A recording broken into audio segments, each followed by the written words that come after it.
Bismillahirrahmanirrahim. Assalamualaikum warahmatullahi wabarakatuh. Alhamdulillah nahmaduhu wa nasta'inuhu wa nastaghfiruh wa na'udzu billahi min syururi anfusina wa min sayyiati a'malina. Man yahdihillahu fala mudhillalah wa man yudlilhu fala hadiyalah. Asyhadu an la ilaha illallah wahdahu la syarikalah wa asyhadu anna Muhammadan abduhu wa rasuluh. Rabbi shrah li sadri wa yassir li amri wahlul 'uqdatam min lisani yafqahu qawli, amma ba'd. Alhamdulillah, syukur kepada Allah Subhanahu wa taala kerana kita masih lagi berpeluang dalam majlis ilmu walaupun secara online. InsyaAllah semoga majlis ilmu kita akan mendapat keberkatan Allah Subhanahu wa taala. Pada petang ini insya-Allah kita meneruskan pengajian kita surah terakhir untuk juzuk amma ini, iaitu surah yang ke-114. Surah An-Nas. A'udzubillahi minasyaitonirrajim. Bismillahirrahmanirrahim. Qul a'udzu birabbin nas, malikin nas, ilahin nas, min syarril waswasil khannas, alladzi yuwaswisu fi sudurin nas, minal jinnati wan nas. Ada 6 ayat. Kalau kita surah An-Nas ini, kalau kita perhatikan, dia hanya bermula dengan kul. Salah satu daripada 4 surah yang bermula dengan kul. Kul yang pertama, kalau kita masih ingat, ialah surah Al-Kafirun, Qul ya ayyuhal kafirun. Kul yang kedua ialah surah Al-Ikhlas, Qul huwallahu ahad. Dan kul yang ketiga ialah surah Al-Falaq, Qul a'udzu birabbil falaq, Qul a'udzu birabbil falaq. Dan kul yang keempat yang kita nak baca hari ini iaitu surah An-Nas, Qul a'udzu birabbin nas.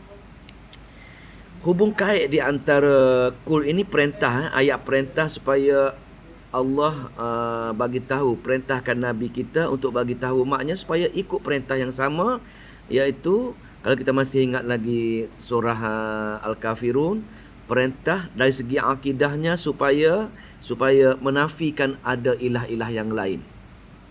Maknanya dalam kalimah syahadat kita selalu mengucapkan la ilaha, tiada ilah.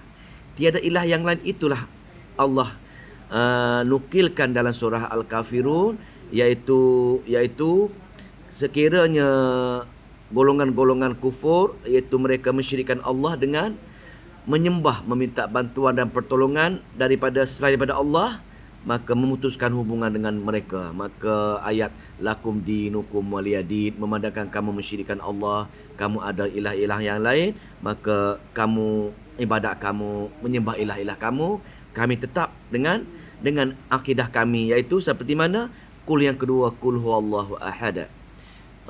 Surah kul yang kedua iaitu Al-Ikhlas, ialah Allah suruh hanya dengan dia saja. Yang dari segi akidahnya bergantung harap.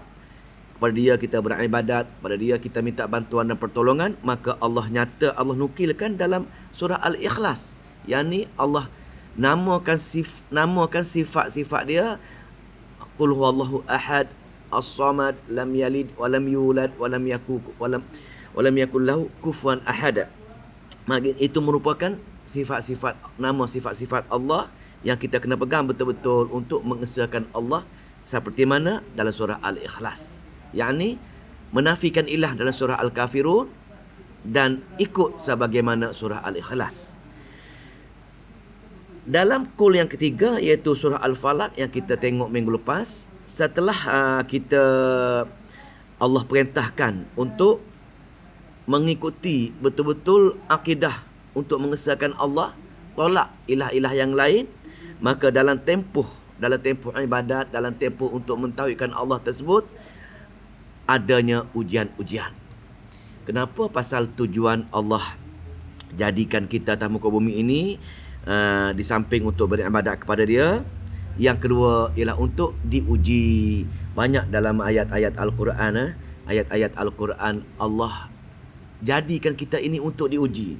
Contoh dalam surah Al-Insan dah. Inna khalaqnal insana min nutfatin amsyaj nabtali, aku uji kamu, nabtalihi faja'alnahu sami'an basyira, maka aku uji kamu dengan memberi pendengaran dan penglihatan. Supaya apa? Supaya kamu gunakan akal kamu, gunakan pendengaran kamu, gunakan basyir penglihatan kamu untuk diuji oleh Allah Subhanahu Wa Taala.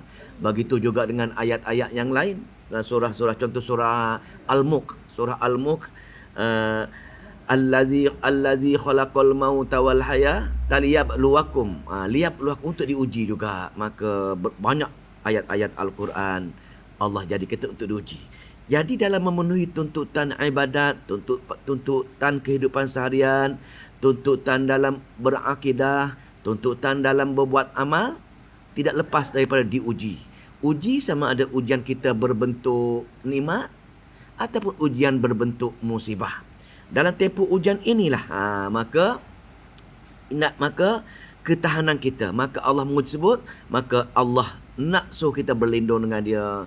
Kita tak mampu untuk menyelesaikan masalah kita, untuk memenuhi hajat kita tanpa kita tak bergantung 100% kepada Allah Subhanahu Wa Taala.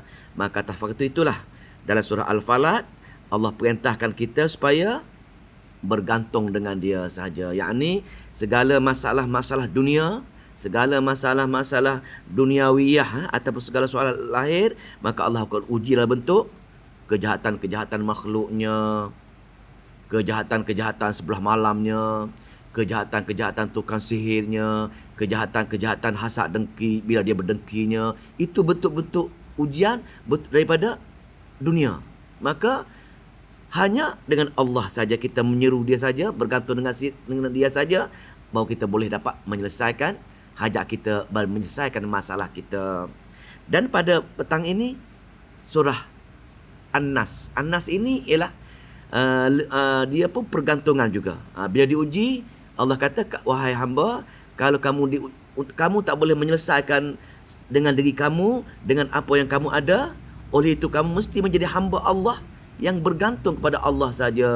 Maka kamu hendaklah baca, faham surah An-Nas kami, iaitu Qul a'udzu birabbin nas. Maka itu perkara untuk apa? Untuk perkara-perkara batin, perkara-perkara ukhrawiyah.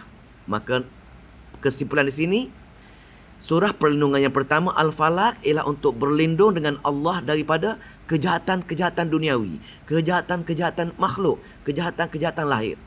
Dan surah Qul yang pergantungan kedua Al-Nas ialah pergantungan kepada Allah daripada perkara-perkara batin, perkara-perkara keagamaan, perkara-perkara ukhrawiyah. Maka di sini Allah akan uji kita dalam bentuk perkara-perkara tadi.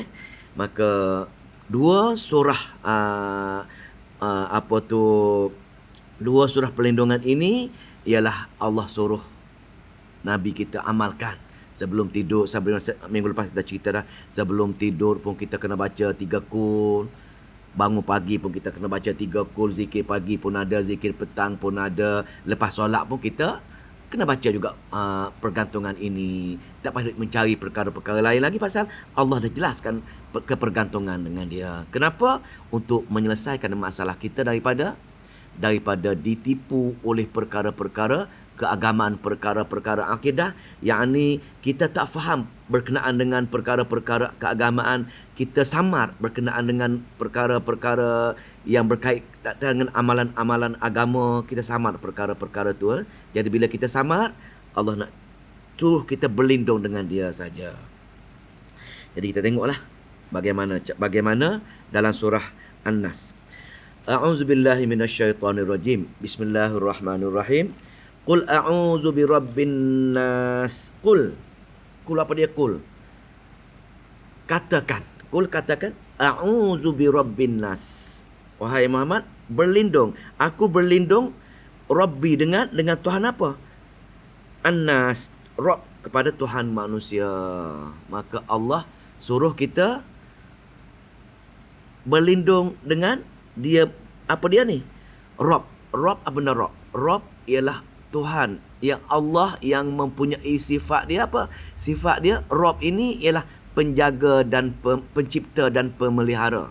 Jadi sebut Rabb ini, maka zahir kepada kita sifat Allah Rabb ialah dia cipta kita daripada ada kepada tak ada, dan dia jaga kita daripada nak buat dulu sehinggalah kita tua hingga mati, dia akan jaga kita. Maka itulah Rabb.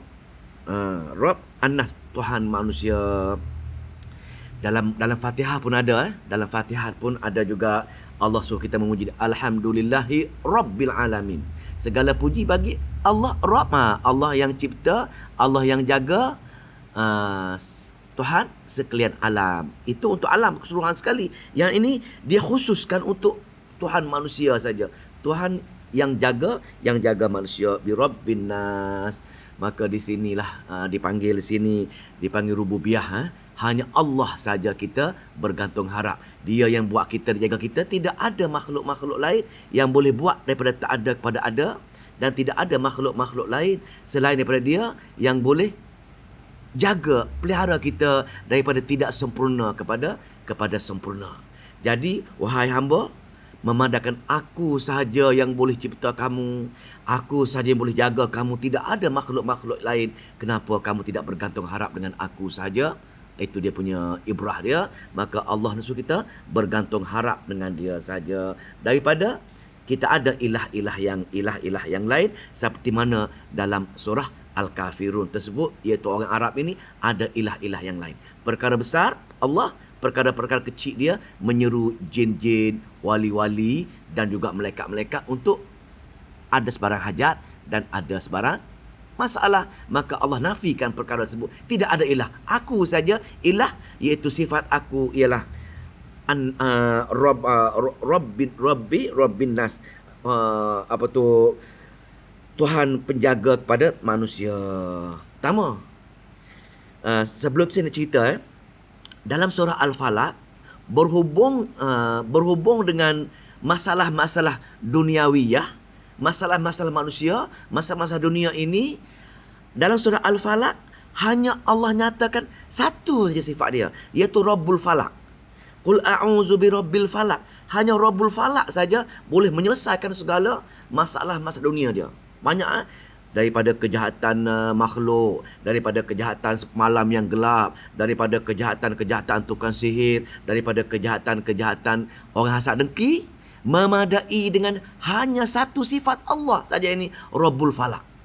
Dengan manusia, dengan dunia, jangan takut. Hanya satu nama Allah saja kamu boleh berlindung. Pasal apa? Pasal kurang penting sangat berbanding dengan yang kita nak baca ini. Tapi kalau pergi kepada bab agama, bab ukhrawiyah, bab batin, bab melibatkan dalaman, ini penting sangat. Maka Allah nyatakan, nukilkan 3 sifat dia. Yang pertama, Rabbin nas. Tuhan penjaga, pencipta kepada manusia. Pertama. Yang kedua, Malikin nas. Malik, penguasa, penjaga. Maka Allah lah yang penguasa, Allah yang memiliki. Allah yang memiliki siapa? Allah yang memiliki hati-hati yang bergantung harap untuk selesaikan masalah. Dan bukan ni, Malikin nas ini hanya itu ilah, penguasa yang mengurus takbir semua sekali. Silap tadi. Malikin nas ialah penguasa manusia, raja kepada manusia. Dalam Al-Fatihah, Maliki Yaumiddin, penguasa pada hari akhirat. Di sini Malikin nas, raja, maharaja segala manusia di atas dunia ini, dan di akhirat pun dia juga menguasai segala-galanya. Apa maksud memiliki?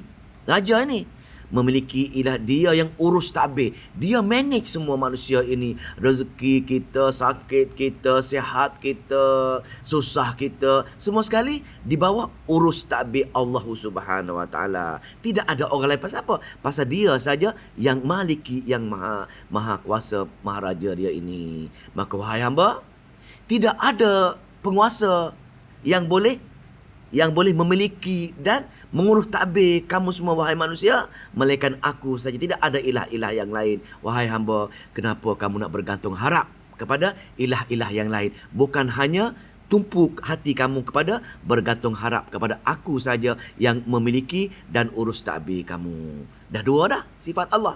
Yang pertama, Allah jaga dan Allah pelihara manusia semua. Sifat dia tu. Sifat yang kedua, maliki. Allah yang pencipta, maliki, Allah yang memiliki dan urus tadbir semua manusia. Dua sifat Allah. Yang ketiga, yang ketiga? Ilahin nas. Ilahan baru ilah. Ilah ini yang kita nafikan surah Al-Kafirun. Mereka kata ada ilah-ilah yang lain atas perkara-perkara kecil.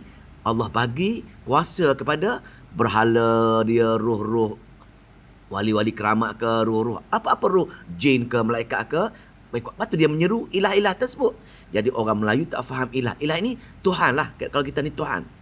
Ilah ini Tuhan kepada manusia. Tuhan ni apa? Tuhan yang hati kita ini berpaut dengan dia. Hati kita ini bergantung harap dengan dia untuk sebarang hajat dan sebarang masalah. Ini panggil uluhiyah. Tadi rububiyah.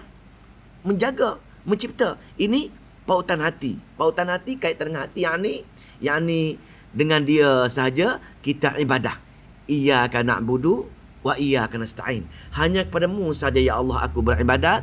Hanya kepadamu sahaja ya Allah aku minta bantuan dan pertolongan. Maka di sini Allah nukilkan iaitu ilahin nas, iaitu ilah kepada manusia. Di mana hati semua manusia atas muka bumi ini bergantung harap hanya dia saja yang boleh menyelesaikan masalah kita, yang boleh menyempurnakan hajat kita. Tidak ada ilah-ilah yang lain, hanya ilah Allah saja. Wahai hamba, memandangkan aku saja ilah yang ada kuasa pergantungan hati, boleh menyelesaikan hajat, boleh menyempurnakan hajat kamu, boleh menyelesaikan hajat, boleh menyelesaikan masalah dan menyempurnakan hajat kamu, maka bergantung haraplah dengan aku saja, wahai hamba. Maka di sini tuan-tuan, puan-puan yang dimuliakan Allah, nak ceritakan penting sangat perkara-perkara ukhrawiyah, perkara-perkara keagamaan, kedalaman ini. Allah nukilkan, Allah nyatakan 3 nama sifat dia, iaitu Rabbin Nas, Malikin Nas, Ilahin Nas.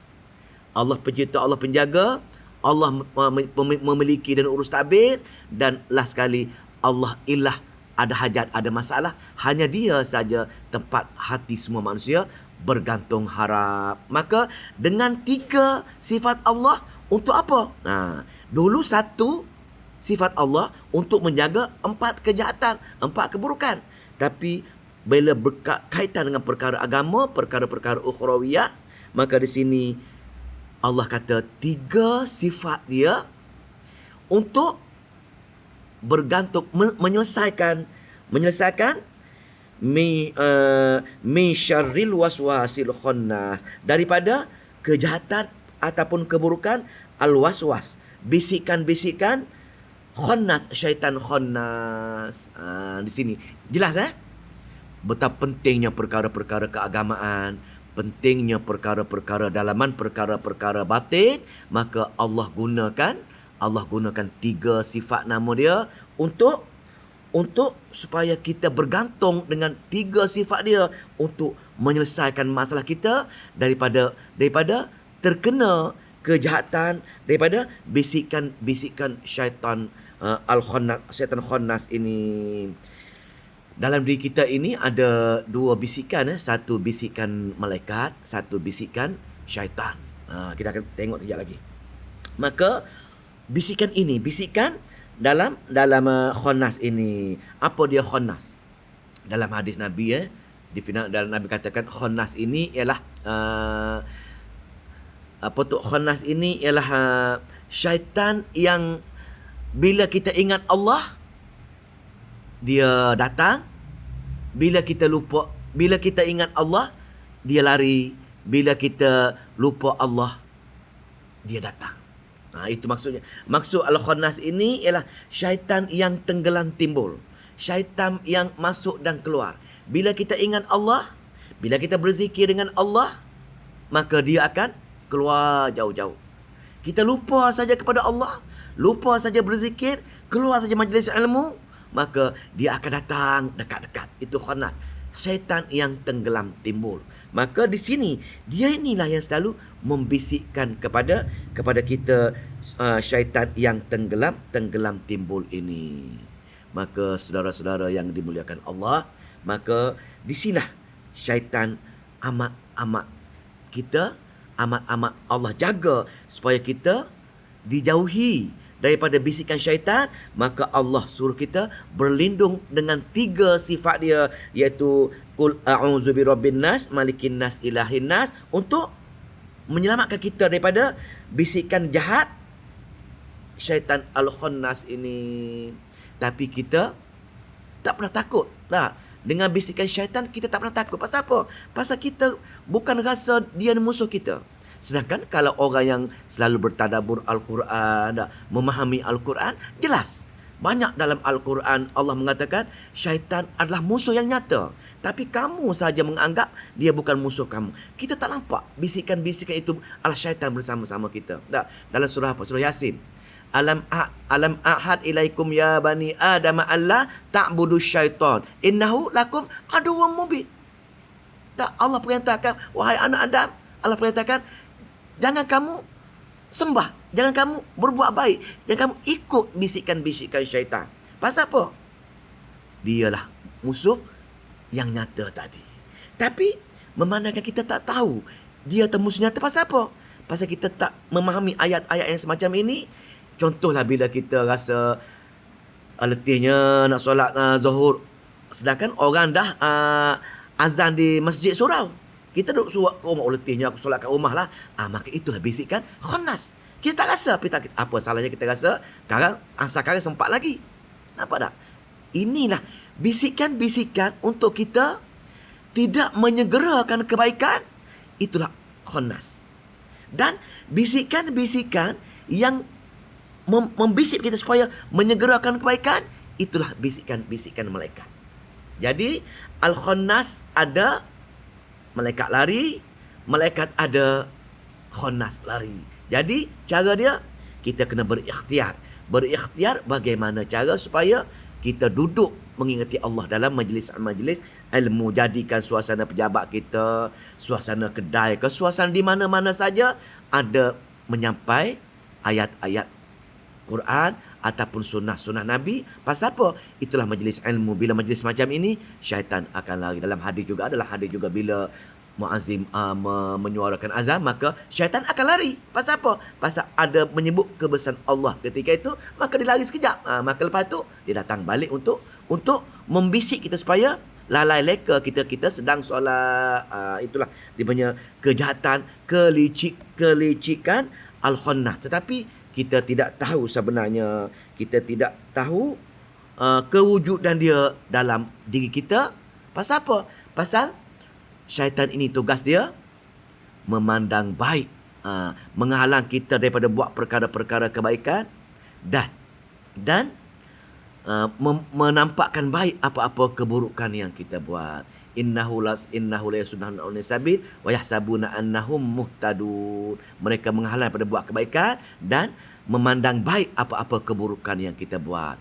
Mana kita suka menangguh-nangguh, esok sempat lagi, lusa sempat lagi, masih muda lagi, tak apalah, pencen aku baru pergi belajar. Berbagai-bagai kaedah, cara-cara al-khannas membisikkan dengan kita, pasal dia duduk bersama-sama dengan kita.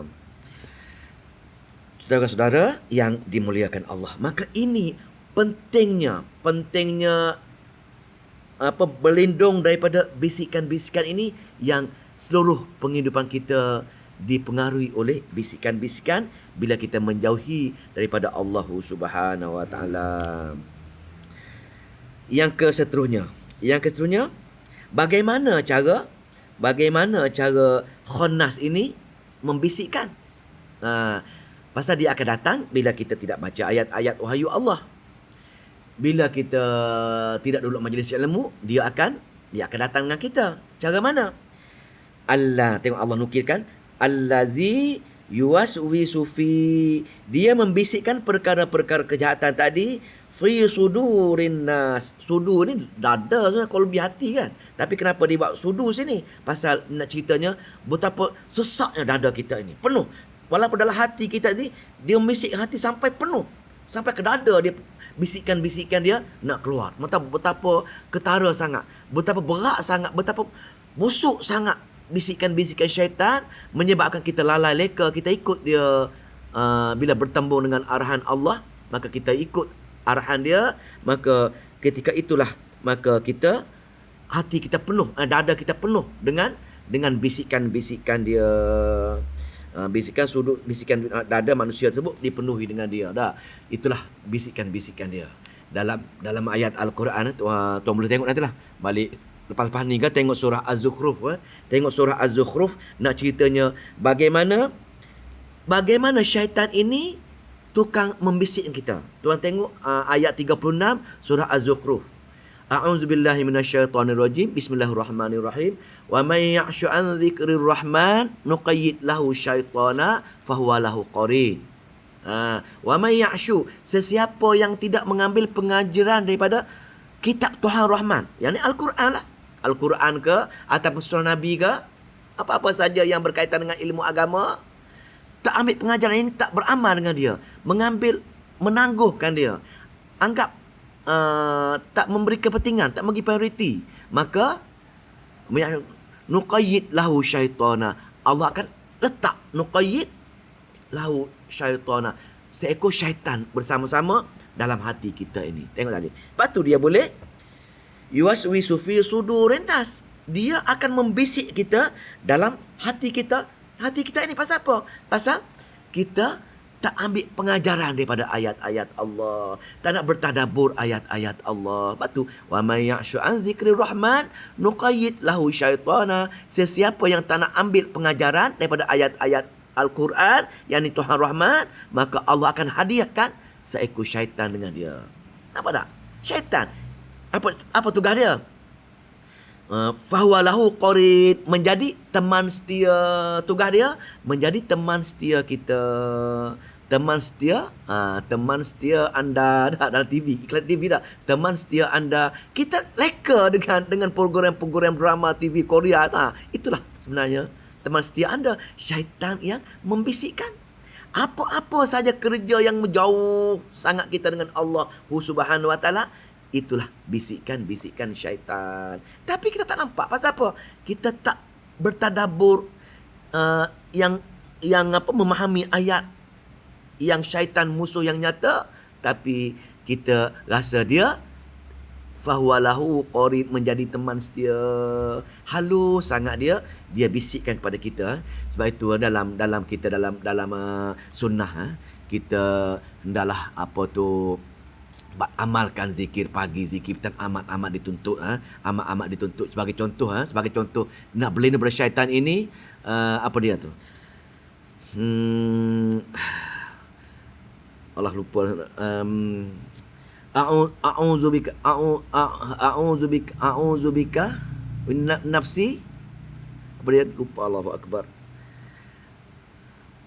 Allahumma alimal ghaibi wasyahadah fatiras samawati wal arda. Apa? nak segera dah. Allahumma alimal ghaibi wasyahadah fatiras samawati wal ard, a'udzubika min syarri nafsi, a'udzubika min syarri nafsi, dari nafsu kita dan juga daripada syaitan. Dua tengoklah zikir pagi petang tu, lepas daripada Allahumma alimal ghaibi wasyahadah yang terakhir tu, kita berlindung daripada gangguan syaitan yang mensyirikkan kita nanti. Maka itulah syaitan, pengaruh syaitan yang kuat sekali mempengaruhi kita. Maka nak cerita di sininya, syaitan tadi menjadi teman setia kita. Apa tugas dia? Hari-hari tugas dia, saudara yang mulia-muliakan Allah, tugas dia ialah wa innahum layasuddunahum anis sabil, menghalang mereka daripada membuat kebaikan. Membuat kebaikan ini tak mesti kita buat kebaikan, menangguh-nangguh ke, tidak menyegerakan membuat kebaikan. Sempat lagi. Kalau sudah solat pun memang kita berbagai-bagai cara supaya syaitan dengan halusnya supaya kita leka dengan dia. Kita leka dengan dia, kita menjauhi dia, maka itulah peranan syaitan menghalang kita daripada membuat perkara-perkara kebaikan. Dan bila kita buat kejahatan, kita rasa itulah petunjuk untuk kita. Wa yahsabuna annahum muhtadun. Tak apa, kita buat sempat lagi ni, sempat lagi lain kali. Kita buat benda-benda pun tak apa-apa, pasal kita sempat bertaubat. Membuat perkara jahat tapi kita rasa benda tu petunjuk Allah Subhanahu Wa Taala. Maka itulah peranan daripada syaitan tadi yang menjadi teman setia kita tadi. Maka memandangkan penting sangat kepergantungan kita kepada dibisikkan oleh syaitan. Syaitan tadi, maka Allah perintah kita supaya berlindung dengan 3 sifat Allah, iaitu Allah yang cipta kita, Allah yang jaga kita, Allah yang memiliki kita, Allah yang urus takbir kita, dan Allah yang tempat kita bergantung harap, hajat dan masalah. Dengan dia saja kita bergantung harap. 3 nama sifat Allah ini untuk menyelesaikan kita daripada ditipu, dibisik oleh syaitan ini. Tuan-tuan, puan-puan yang dimuliakan Allah. Sebab itu dalam kehidupan seharian kita, kita tak boleh elak. Kita tak boleh elak daripada kita untuk tidak duduk dalam perkara-perkara yang bermanfaat. Tak duduk dalam majlis-majlis ilmu, maka tidak ada pilihan. Kalau kita leka sikit, lalai sikit saja, ghaflah, maka syaitan akan duduk dalam hati kita untuk membisik, menjadi teman setia kita, membisik pada kita atas perkara-perkara kejahatan, dan kita pun ikut dia pasal dia teman setia kita.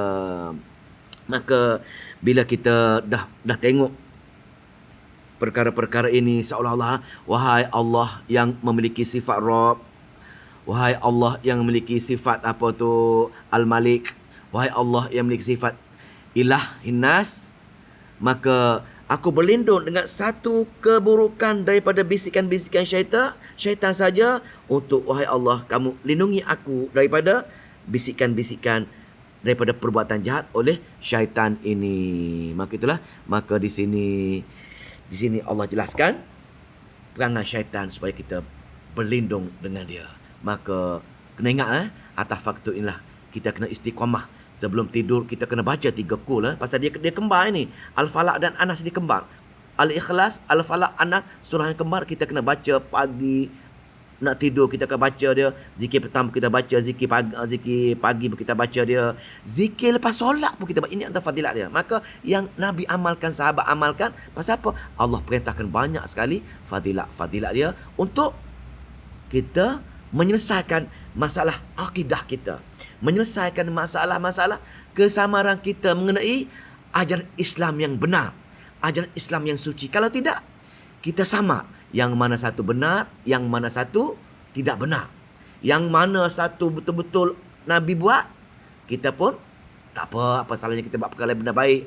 Kita sama. Sedangkan itulah bisikan-bisikan syaitan. Syaitan datang, apa salahnya buat perkara-perkara tersebut? Kan semua orang buat.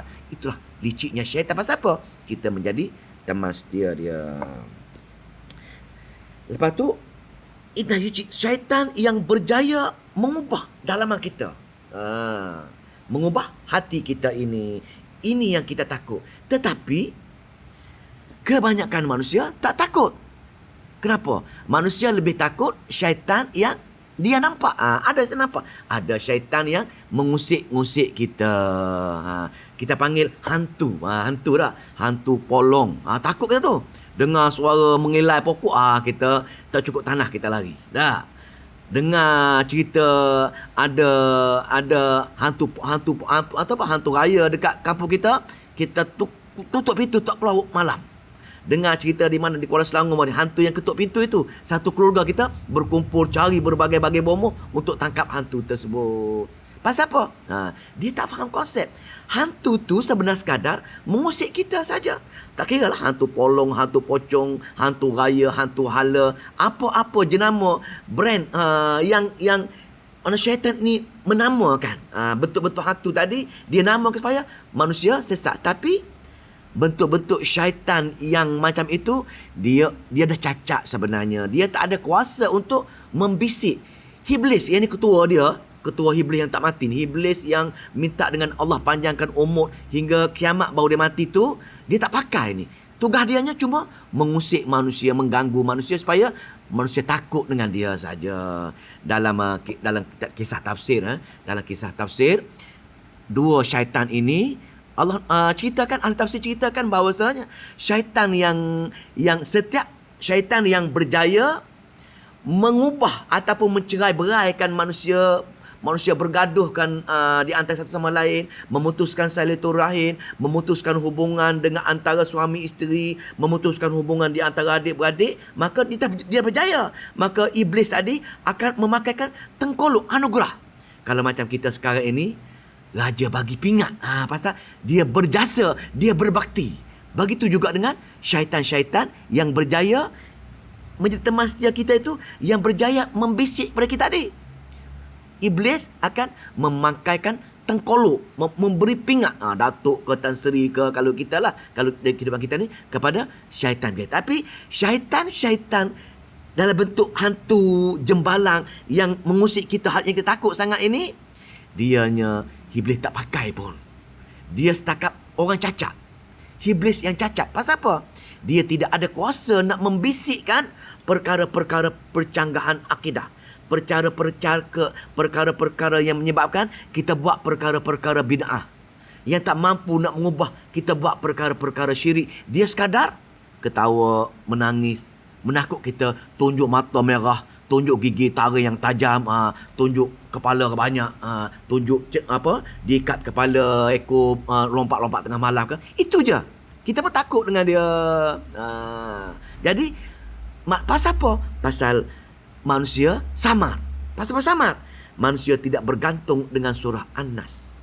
Tidak bergantung seperatus-peratus dengan Rob yang mencipta, memiliki, dan ilah yang berkata tadi. Kita tak bergantung dengan dia. Kalau baca surah An-Nas pun, baca macam tu je. Macam baca puisi, baca sajak saja. Tidak seperatus-peratus bergantung dengan Allah Subhanahu Wa Taala. Maka syaitan berjaya membisik dengan kita perkara-perkara ini. Sedangkan sebenarnya syaitan yang OKU tadi dalam kitab tafsir mengatakan ini telah dipanah, telah ditembak dengan obor-obor api. Dalam ayat yang kita baca dulu dah, bila bintang-bintang, kehebatan bintang-bintang, di samping Allah jadi hiaskan bintang-bintang ini untuk cantik, bintang-bintang juga Allah gunakan untuk memanah mana-mana syaitan yang merangkak di kaki langit untuk mendengar perbualan-perbualan mereka. Zaman Nabi besar kita Nabi Muhammad SAW dilahirkan, dia boleh merangkak mendengar perkataan-perkataan malaikat, mendengar dan mengambil cerita-cerita dan buat turun dunia untuk menipu manusia pula. Pasal syaitan ini sebenarnya jin yang jahat dinamakan syaitan, sifat dia tu. Maka mana-mana jin yang jahat tadi, panggil syaitan tadi, ditembak dengan obor-obor api, maka dia pun sama ada dia mati ke ataupun dia tak mati ke. Kalau tak mati, dia jatuh ke bumi menjadi cacat, patah kaki ke, patah tak katalah macam mana, cacat OKU. Maka dia tak mampu lagi menggunakan akal dia untuk membisik perkara-perkara yang lunak, perkara-perkara yang halus kepada manusia. Pasal apa? Pasal akal dia tu dah jadi bodoh dah.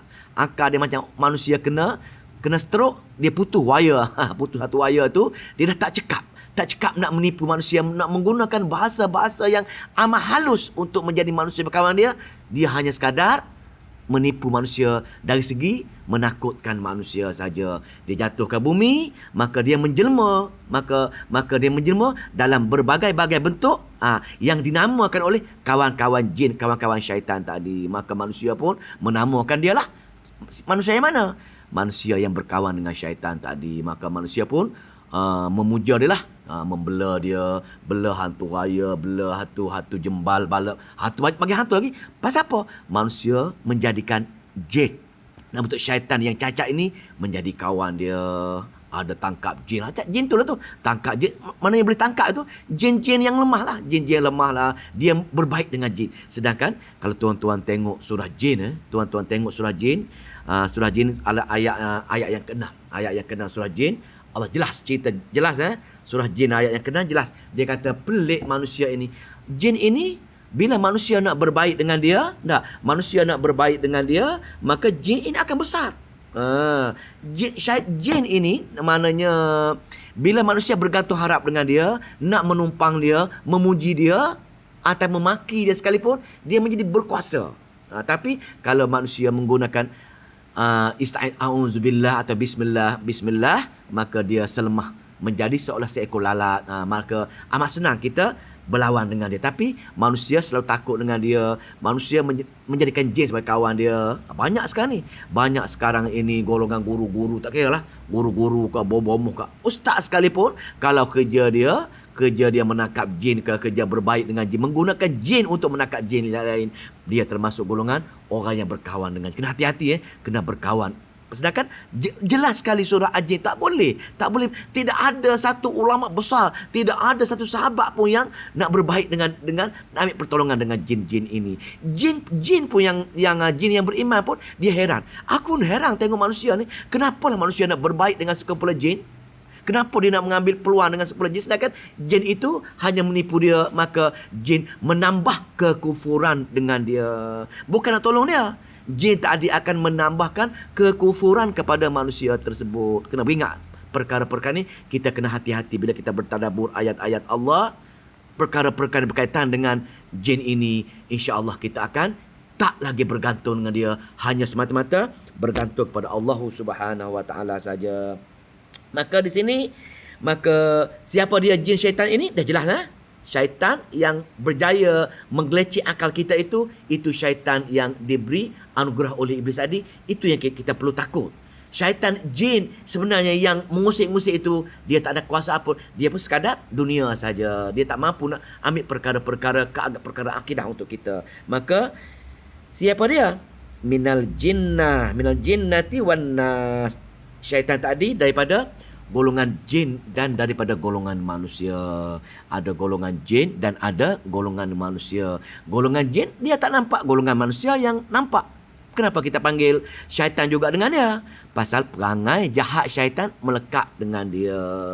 Pasal dia berkawan dengan, janganlah kita marah dengan dia kan. Janganlah kita kata, kamu ni syaitan, aku tengok pasal kamu buat perkara. Tak boleh. Pasal untuk kita menjaga diri kita supaya kita tidak terlibat dengan perkara-perkara ini.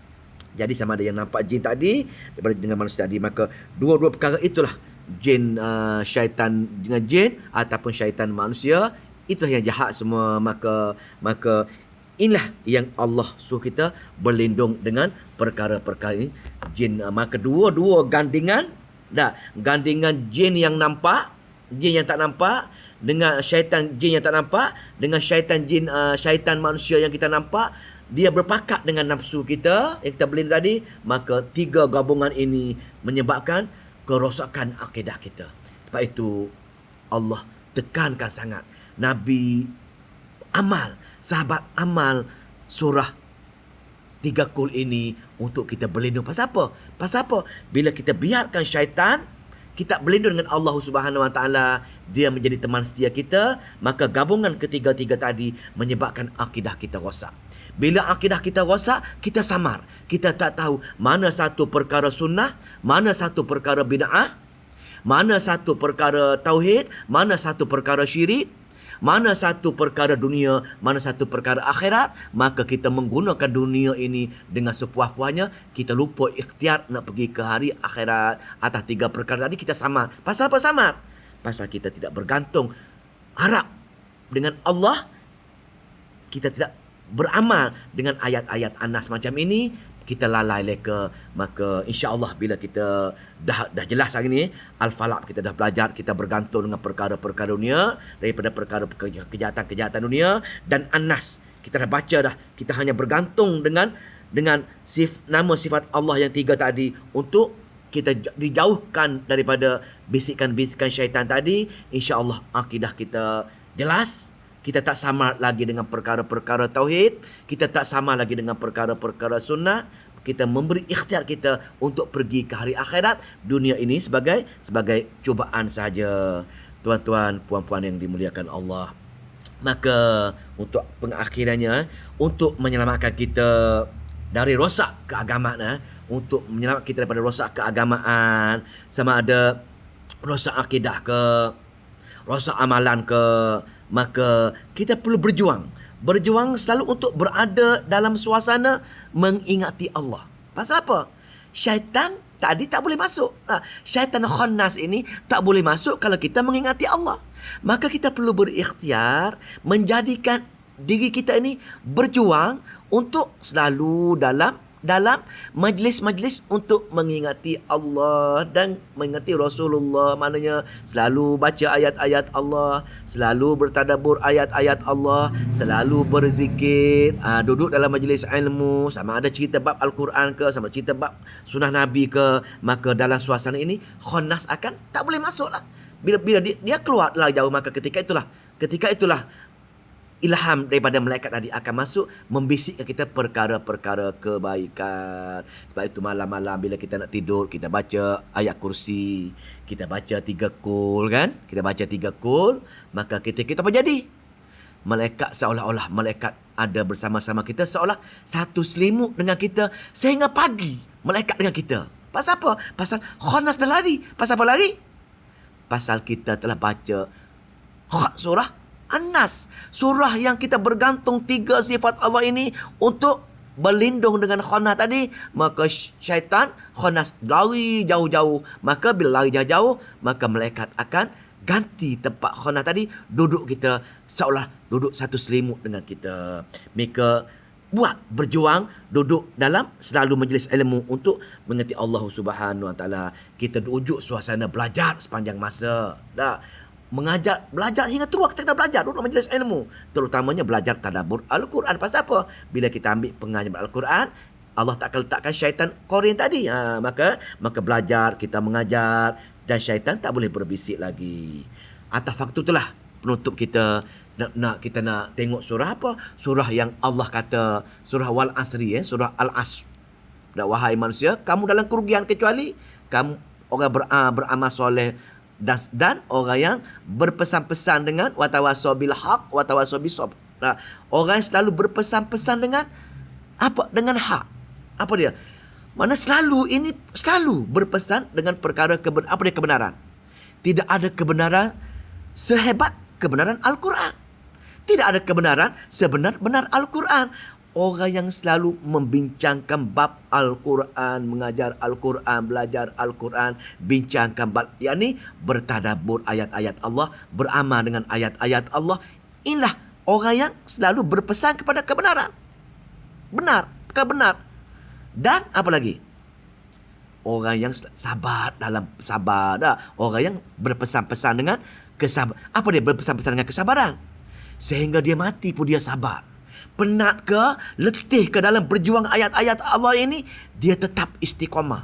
Hujan lebat ke, mengantuk ke, lapar ke, letih ke, orang hina ke, orang tak suka ke, orang lebar dengan berbagai-bagai gelaran ke, kita tetap istiqamah, sabar untuk menyebarkan ayat-ayat Allah. Sabar belajar ayat-ayat Allah. Sabar bertadabbur ayat-ayat Allah. Maka sepanjang masa sehingga kita dijemput oleh Allah, maka kita kena sabar dalam perjuangan tersebut. Maka bila kita sentiasa berpesan-pesan dengan kebenaran, yang kebenaran Al-Quran, belajar dan mengajar Al-Quran, dan sabar untuk dalam tempoh belajar dan mengajar tersebut, maka itulah orang yang tidak rugi sebenarnya. Kenapa tidak rugi? Tidak rugi kerana di akhirat nanti Allah akan anugerahkan jannatun tajri tahtiha al-anhar, syurga yang mengalir di bawahnya air mengalir. Ini dia punya hikmahnya. Maka atas faktor itulah maka kita kena beramal dengan surah ini. Di samping nak mengelakkan kita di samping itu, maka benar bukti surah Al-Asr tadi, kalau tidak kita dalam kerugian, kecuali kita selalu berpesan-pesan dengan kebenaran, berpesan-pesan dengan kesabaran, yakni sabar dalam tempoh belajar dan mengajar. Barulah kita tak mampu dibisiki oleh syaitan khannas tadi. Pasal khannas ini akan wujud bila kita lupa Allah, lupa zikir pagi zuhur, lupa zikir petang, dia akan masuk. Bila kita baca zikir pagi, baca zikir petang, baca Al-Quran, maka dia akan lari sejauh-jauhnya. Maka ketika itu kita akan dapat tidak mampu ditipu, dibisikkan dengan perkara-perkara untuk melengahkan perkara-perkara kerja baik kita, yang ini tugas syaitan tadi, walahum yasudunahum anis sabi wa yahsabuna an muhtadu tadi. Mana dua perkara itu, maka kita akan selamat kehidupan kita untuk menyegerakan perkara-perkara kebaikan saja. Maka selesailah surah An-Nas. Maka insya-Allah lain kali kita ulang balik surah, mula balik pasal Al-Quran ini bukan untuk khatam saja. Tidak ada istilah khatam. Habis ulang. InsyaAllah kita akan bermula pada Fatihah balik, terus khatam balik, duduk 5 tahun lagi, mula balik, hinggalah kita mati dari kematian kita yang boleh menghalang kita daripada berpesan-pesan kebenaran, berpesan-pesan kesabaran tadi. InsyaAllah semoga kita istiqamah dalam bertadabbur ayat-ayat Allah, memberi prioriti kepada ayat-ayat Allah. InsyaAllah semoga Allah pilih kita, keluarga kita, termasuk orang-orang yang menang dunia, menang akhirat insyaAllah.